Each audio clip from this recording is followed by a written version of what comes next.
Well, welcome to the show. I'm Brendan. I'm Corey, and this is Our View from the Bench. Welcome back, Benchwarmers. Today we're going to start our MLB season division winner predictions. We're going to start with the divisions that actually represented each league in the World Series last October. West Coast Party. Woo! I'm Corey, 47th man on the 40-man roster.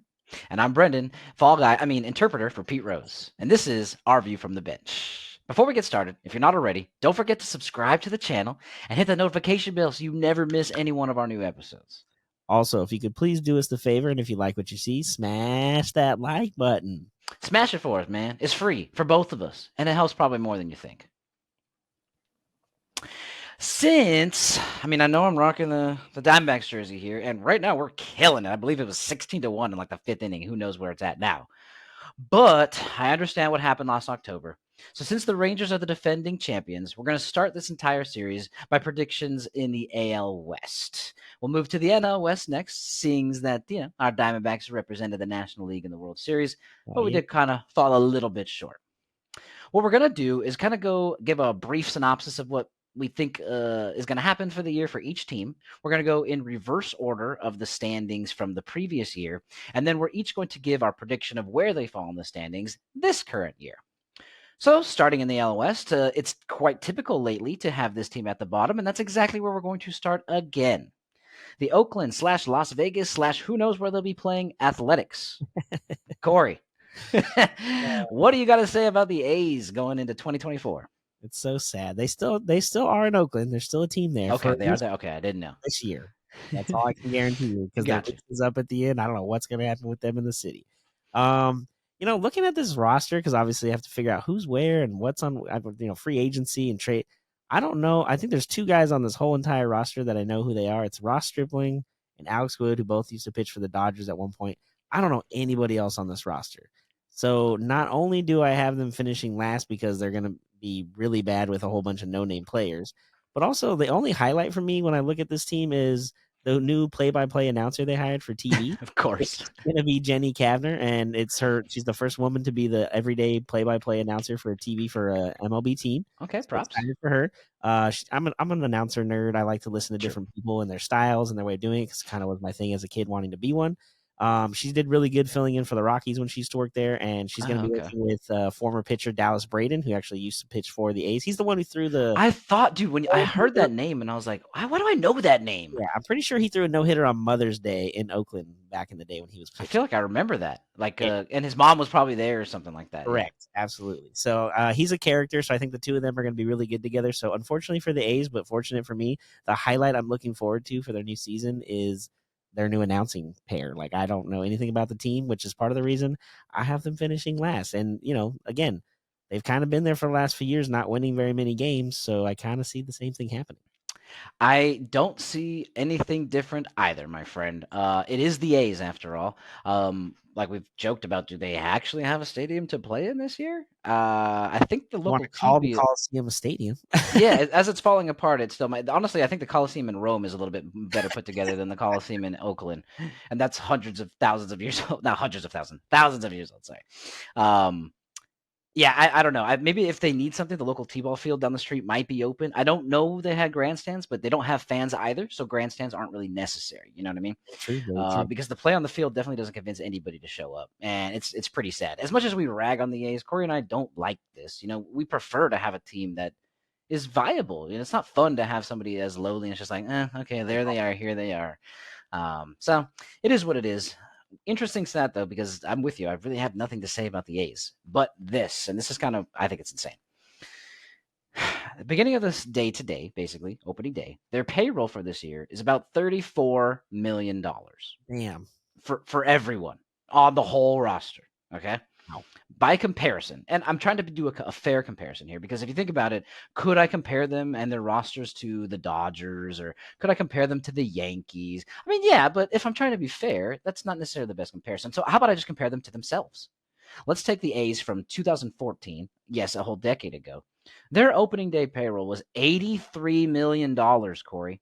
So over the past 10 years, they've now decided to spend $50 million less? Dude. What the hell is going on?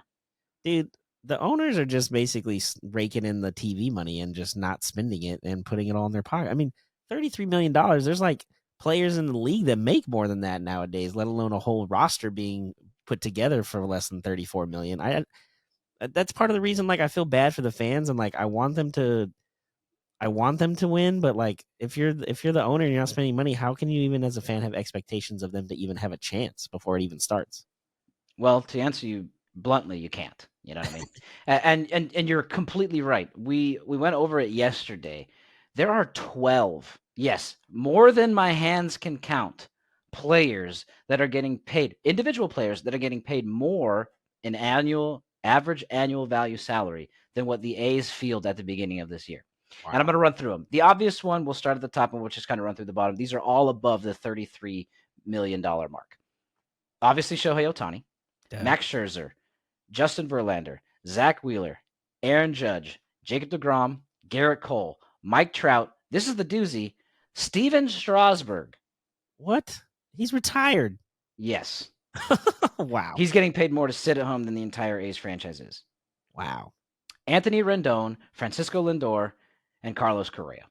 12 players make more than the A's do on opening day. It's insane. It sucks. But And you look at that list. Okay, I did say, Strasburg is retired. It's obviously deferred money at this point for him. yeah. But then you look at Anthony Rendon, who says he doesn't even likes to play baseball. So that's not good. yeah, true. And then the first one you talked about, Otani's getting paid. I know he's only making $2 million because he deferred the other 68 for the year. But if it's his actual money he's getting paid per year on the contract, it's $70 million. That's more than twice of what the Oakland A's. Yeah, you could field 2 Major League Baseball teams with Ohtani's salary. Oh my gosh, that's terrible, bro. Feel bad for those fans. Yeah, but I'm with you. I have them coming in 5th place again. So Corey and I both 5th place for the A's. Yeah, hard to argue that, unfortunately. All right. In 4th place last year were the Anaheim Angels or the Los Angeles Angels of Anaheim, depending on how you feel like how many words you feel like saying. I root for this team as a local team. Obviously, my favorite team is the Diamondbacks, but as a local team, I do root for the Angels. It's become very, very hard to root for them over kind of a long time. I would say ever since their World Series win, it's kind of been they were decent afterwards, but yeah, say pretty much ever since Moreno has bought the team, and even then when he bought it, they initially had a good because I used to work there. 2007 to 2009, those first couple years I worked there, they were in the playoffs every year, winning the division. I think 2009 is the year they went to the ALCS and lost to the Yankees, so they had some good runs, but then after that, it has just been a complete shit show, to be honest. Yeah, 100%. So sucks because we do root for them. But Corey, break down what you see for Angels 2024. Well, last year they finished in 4th. Obviously, I feel like even though they lost Ohtani, I feel like they're going to be a little better in a weird way, mostly because of the hiring of Ron Washington to be their head coach. I love that. His energy and his enthusiasm for the sport of baseball creates a lot of players to want to play for him. He's a player's coach. He obviously is a former player himself. He did take the Rangers to back-to-back World Series, although they did lose in 2010 and 11. But still, before that, the Rangers were not good for a long period of time and kind of made them a household name for a couple of years there. The biggest issue, though, is they don't have any pitching, and they never really answer the problem when they go out in the offseason. Even when they were good, they would go out and sign guys that were offensively minded, and it's okay, that's not the problem. You can score 15 runs a game, but if you give up 18, you're going to lose a lot of games. So the pitching is always the issue.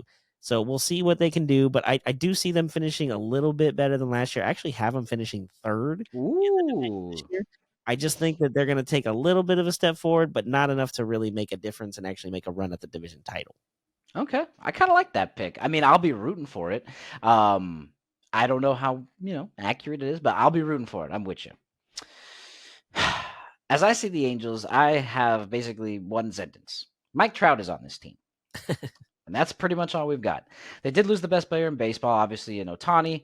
But in a weird way, I'm kind of agreeing with you in the sense that maybe they've regained a previous identity of grit and Trout. Trout's obviously the main guy, and they have a lot of other gritty guys that kind of just do work. Ron Washington is a lovely coach. I'm super happy about that hire. Led the, like you said, Rangers to back-to-back World Series. Did lose both, but he knows how to manipulate these lineups. He knows how to get players going. I hope he can instill something into this lineup in Anaheim to kind of get something moving. personally have them coming in fourth again because I just think this division is really good. This is not necessarily a knock on the Angels, but really more of a nod towards the rest of the division. Rendon never plays, another wasted contract. So all I have to say is good luck, Mike.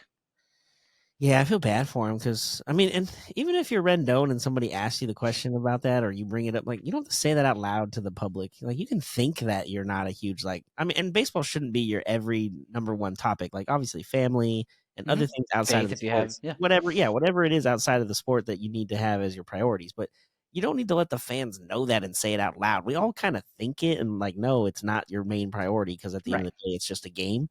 But you're getting paid like you mentioned he was one of the Lots. top 12 players in Mm-hmm. the league getting paid, and he's saying on there, "Well, I don't really like baseball. I don't like playing." Like, okay, well, then what are you even doing here, man? Like, Man, no one made you sign the contract. yeah, exactly. Nobody made you take all that money from the Angels after you won a World Series in Washington.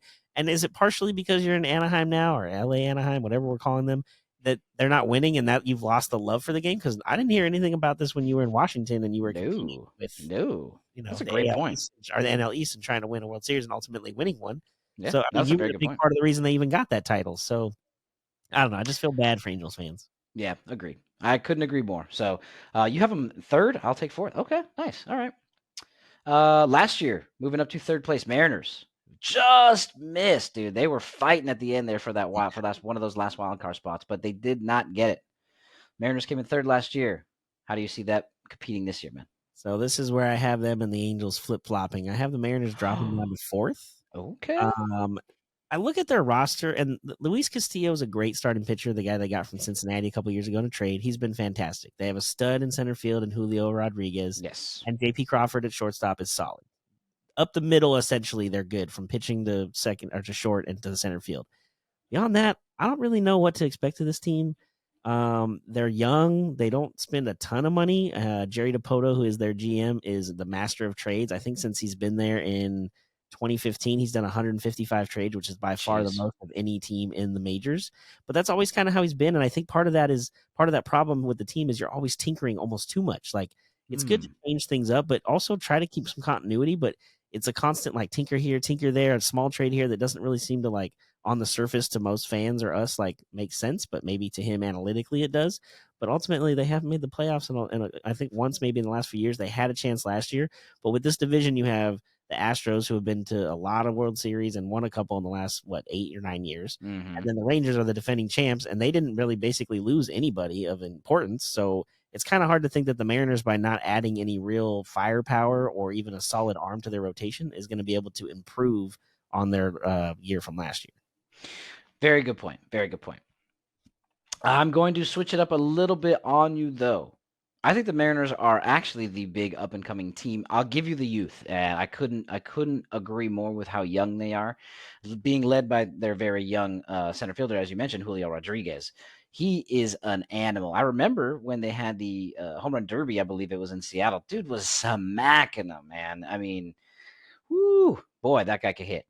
Uh, and I do think that they do well. I have them coming in second place, Oh, actually, okay. moving up. Yeah, I believe that they leap the defending World Series champions. More of a lull, I guess I would call it, for the Rangers than super advancement by the Mariners, but I think it's a combination of both. Besides Nathan Eovaldi for the Rangers, I think most of their pitching is old or hurt or both. True. So I'm just running with the Mariners. Youngins are going to want to be competitive all season, and not a really bold prediction, but I think what helps make that case is Julio Rodriguez makes a case for MVP consideration. Ooh, okay. Okay. I like it. So I have Mariners in second. Wow. They jumped. Yeah, yeah. I'm just trying to switch it up, man. You know what I mean? So, well, albeit they won the World Series, they did not actually win the division last year. So the Texas Rangers, defending World Series champions, my friend. What do you see for them? Well, for the first time defending World Series champions, mind you, Yeah. they won it before. I have them finishing second this year. I have them basically back in the same spot. No, fourth. Fourth. Oh, I'm Oh, sorry. second. Oh, no, Right. yeah, fourth place. I'm going second, but yeah. Second place. I have them basically again. They didn't really lose a whole lot. Now I do agree with you as far as Evaldi's their ace, and then they're old in pitching. Scherzer's going to be 40, I think, in July. DeGrom's coming off Tommy John, so he'll be back maybe July, August, and then who knows? Usually that first half a year or so back of Tommy John, you're not really that good. So if they're still competing around the deadline. They might make some moves to alter it. But I think that also, even when Bruce Bochy was in San Francisco, they won 3 in 5 years, but they were never ever able to compete and win back to back or really get very far the year after winning the title. And one of those years, yes, is I think when Buster Posey got ran into at home plate and broke his leg, so that was an exception. But even then, the year that they basically came back with the same team after their first title, and they kind of lost the drive a little bit in them. And I think that happens, especially when you're the defending champs. Everyone's coming at you and giving you their best shot. So I think that's going to rain on them a little bit. And I think ultimately they'll still be in the chase for a wild card spot and get second. But I don't think they're going to be able to get the top of the division away from the Astros. Okay, I like that. Sorry for correcting you. It's your freaking thing. My bad. No, Okay, so Rangers, I'm honestly with you a little bit, and I think the Bochy thing is a great point. I think the division is really strong, as I mentioned at the beginning. It might even be competing with the AL East to sneak a handful of teams in, because the AL East is pretty stacked too. I think the AL Central is going to be sending one team. Yeah. But what I think is that the Rangers kind of hit that post-World Series slump, and I think they just start slow. I'm not saying that they're going to slump for 162 games. I just think they'll start a little bit slower, have to try to dig their way out of a hole, I guess you could say. I don't think they're going to start 1-30. I'm not saying some crazy hole, but I just think it might be a little bit slow. They're going to be a good team. Their lineup is insane, but as I said previously when discussing the Mariners, most of their best pitching is either old, hurt, or both. Besides Nathan Eovaldi, I just don't know how much fight they're going to start with. Congrats on the ring, but I think I'm following with you. Maybe they follow in the Bochy timeline of every other year. I have them finishing third this year. Wow, you have them dropping down to third. Okay, so they might not even be competing for a wild card if they're that low. Right. No, that's what I'm saying. Depending on how the AL East looks, it would be the only competition as far as they got Orioles, Yankees, Blue Jays kind of fight, and the Rays kind of fight. Obviously, Boston's probably going to come in last, but we'll get to that when we see our AL East episode. Don't forget to tune in. But yeah, I have the Rangers coming in third. I think it's going to be every other year. They'll be back next year. Plus, they lost Jordan Montgomery, which we'll talk about soon as well. Yes, that's a very good point. So that's where I've got them, third place. All right. Well, I mean, that only leaves really one team left, which is the Astros. Neither of us have said first, so some people might be able to guess where we have them. But Corey, please inform us. I mean, as much as I hate them because of everything that they've kind of done did in 2017 through 19, we've all been through that and everything. They have won 6 of the last 7 division titles, and the year they didn't win, they still went to the ALCS. So they're trying to go to their 8th straight ALCS appearance, which is kind of just insane, especially because ever since we found out about the cheating thing, everyone's looking at them even closer in detail and making sure they're not doing anything. So the fact that they were able to win in 2022 when they have even more scrutiny, I think is, and I mean, let's be honest, 2017, the guys that are still there is Bregman, Altuve. Really, Correa is kind of the only one that really left. Yeah. I'd say, Springer's gone. Everybody kind of left or retired. Brantley's retired now, so there's not really anybody there anymore. And even Dusty Baker, who coached them to the 2022 title, he's retired, and they're going on with a new first-time head coach in Joe Espada. Now, he's been the bench coach the last 6 years, so continuity and kind of knowing the team and what to how to push the buttons and get guys to play, I think will be fine. I don't think they're necessarily going to run away with the division, kind of like last year where they won it in the last weekend. It might be something the last week or two of the season they kind of finally pull away just because of their experience. But it also, they at least have some younger and good pitching because Verlander's going to be back. But again, he's like Scherzer. He's 40, and he wasn't as good as he has been the last previous few years. Yeah, so true. I think the other younger pitchers that they have, Lance McCullers is really good. I think they're going to be fine. But again, I think it's just experience and they might even start off slow and be one of those teams in the middle to back in where they're like, all right, we got to get our shit together and start playing ball like we know we can because we got to get ready for the playoffs. And I think that's what they're going to ultimately do. Yeah. Since 2017, the Astros, like you've said, have been in every single American League Championship Series, which is a record. They could set the record for most consecutive if they go again this year. So while they're aging, like you stated, and some of those players from their first run are gone, they're still stacked. Barring major long-term injuries, I basically see this team doing very well again this season. Ever since the cheating scandal, I've rooted against them. But, like you mentioned, the 2022 World Series title kind of legitimizes the team a little bit more and proved that maybe they didn't need it. They did it, and I'll hate them forever for doing it. But maybe they didn't need it as much as everybody thinks. Kind of proved that point. So until the core of this team gets to retirement age, Astros are going to keep winning. So I say Astros take first place as well. All hard to argue. Like I said, they've just been winning for so long at this point. It's crazy. Exactly. Before we get out of here, what we're going to do for each episode is we're going to give you maybe like a headline. We're going to try to be crazy with these, maybe a headline that we expect to see for each division. It could be a player, it could be the division itself, it could be a team, but a headline we expect to see at the end of this season. Corey, I want you to go first. Please give me your headline. All right. So my headline, even though I kind of bagged on them earlier and said they're not a real baseball team, or they actually are, but they don't feel like it. I don't know how this is going to happen. This makes the AL West really competitive if it is the case and they end up in 5th like I picked. I think the A's are going to finish with a 500 record. I don't have any real reason to think that beyond like maybe they'll prove everybody wrong and having everybody against them and no fans at the stadium and I don't know. It's just weird. Plus, it'll make it kind of even more entertaining to watch them how they leave Oakland if they are competitive and fans are like debating if they want to go to games because they ultimately like the team, but they just hate the ownership. So Right. I don't know if it's going to happen, but that's what I'm going with. I'm thinking the A's get a 500 record, which they haven't done in 3 years. I think they haven't won more than, I think last year they won like 50 games or so. So they were terrible. So that's rough. If they can get 81 games this year, that's a huge headline for me. I think my favorite thing was you said, I don't know how it's going to happen, but I love it. I agree. I mean, but hey, this is what we're here for. Bold predictions and bold headlines. Okay. You want to hear mine now? Let's do it. What you got? Angels trade Mike Trout at the deadline and finally get what they can out of him. Let him go and let him try to do something with what's left of his career.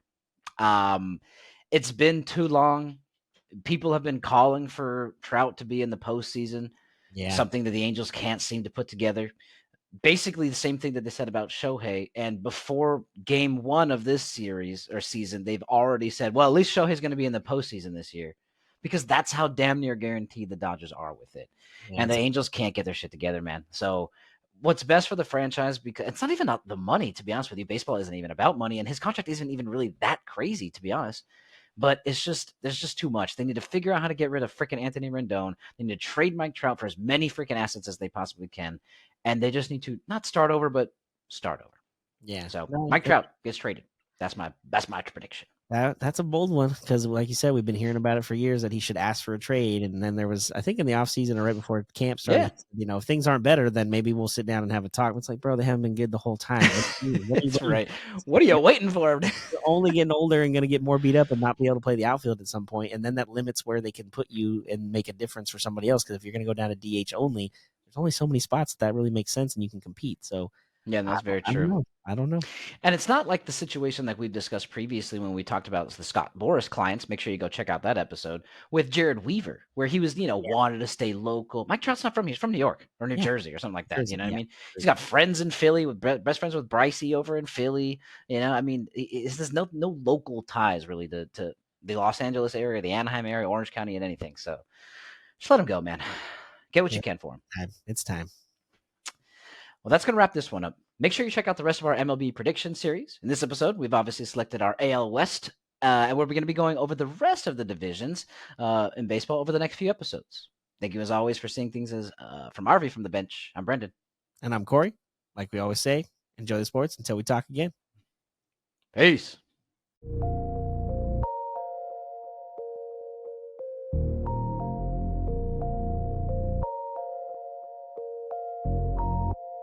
This was a Sycamore Fourth Studios production.